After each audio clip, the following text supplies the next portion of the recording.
Example 2, find the zeros of f of x equals 4x squared plus 20. Now, keep in mind that zeros essentially is another way of saying find the solutions or where this function hits the x-axis. Now, this is where we get into kind of a discrepancy between the word roots and the word zeros. Roots actually mean where the graph hits the x-axis. Zeros means find all of the solutions.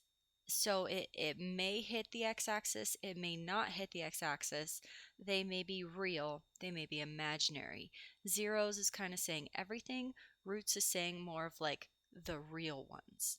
At this point in time, it's not a huge deal, but if I want the zeros, I'm going to make this equal to 0 equals 4x squared plus 20.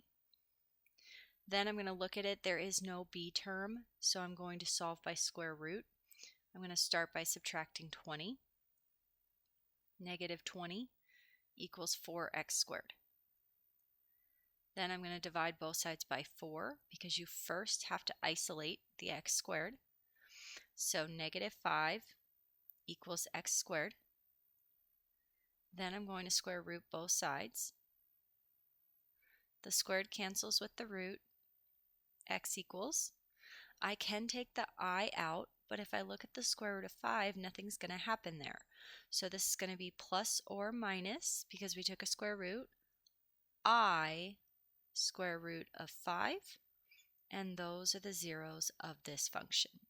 Specifically, if I look at the graph of this function, it's not going to hit the x-axis. If I use my transformations, the plus 20 tells me to move up 20, so I'd be like up here at 20. And then the 4 tells you from your vertex, go over 1, up 4, over 1, up 4. So your graph would be sitting up here like this, and as you can see, it's never going to hit the x-axis. Hence, your zeros are imaginary.